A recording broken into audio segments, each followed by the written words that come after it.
بسم اللہ الرحمن الرحیم الحمد للہ رب العالمین والصلاة والسلام علی سید الانبیاء والمرسلین اما بعد۔ محترم سامعین، آج کا موضوع نہایت اہم ہے۔ اللہ تعالی نے حضرت آدم علیہ السلام کو جنت میں پیدا فرمایا، مگر پھر ایک خاص حکمت کے تحت زمین پر بھیجا گیا۔ آخر کیوں؟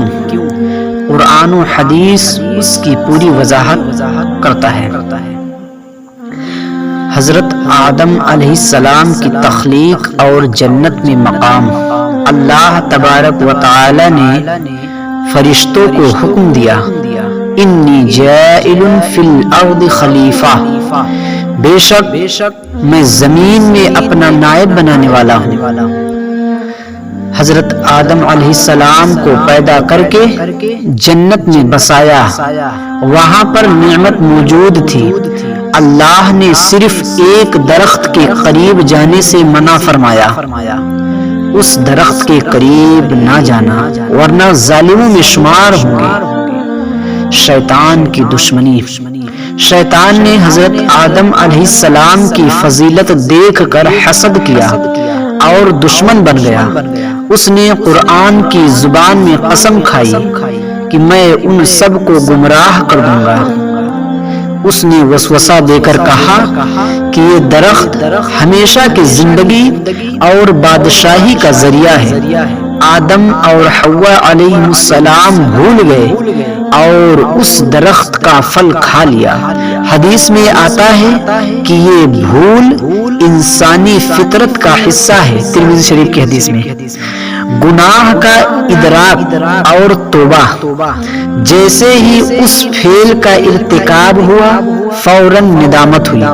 دونوں نے اللہ سے معافی مانگی، ربنا ظلمنا انفسنا، اے ہمارے رب ہم نے اپنی جانوں پر ظلم کیا۔ اللہ تعالی نے توبہ قبول بھی کر لی۔ قرآن کہتا ہے پھر اللہ نے آدم کو چن لیا، توبہ قبول کی اور ہدایت دی۔ معلوم ہوا کہ یہ خطا بھول چوک سے تھی، نافرمانی یا اکڑ سے نہیں تھی۔ زمین پر بھیجنے کی اصل حکمت، اللہ تبارک و تعالی نے فرمایا اتریے تم سب زمین پر۔ یہ سزا نہیں تھی بلکہ اللہ کی مشیت تھی کہ انسان کو امتحان کے لیے زمین پر بھیجا جائے، انسان کو آزمایا جائے کہ کون اللہ کی اطاعت کرتا ہے اور کون شیطان کے دھوکے میں آتا ہے۔ حدیث قدسی میں ہے، اللہ تعالی فرماتا ہے اگر تم گناہ نہ کرو تو میں تمہیں ختم کر کے ایسی قوم لاؤں گا جو گناہ کرے اور مجھ سے معافی مانگے۔ مسلم شریف کی حدیث ہے۔ اس سے معلوم ہوا کہ دنیا انسان کی تربیت گاہ ہے، مقصد تخلیق۔ اللہ تعالی نے انسان کو زمین پر اس لیے بھیجا کہ اللہ کی عبادت کرے، امتحان میں کامیاب ہو، خلافت کے فرائض انجام دے۔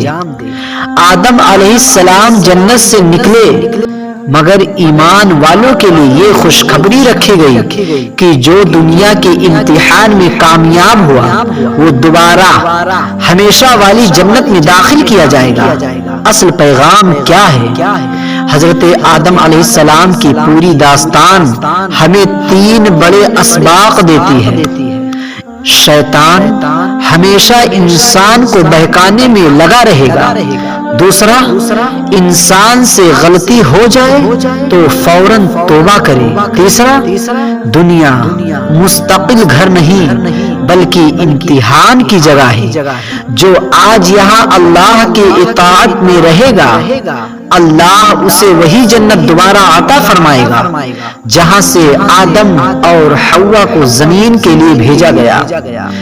پروردگار عالم ہمیں شیطان کے وسوسوں سے محفوظ رکھ اور ہمیں دنیا کے امتحان میں کامیابی عطا فرما اور ہمیں اپنے مومن بندوں کے ساتھ جنت الفردوس عطا فرما، آمین یا رب العالمین۔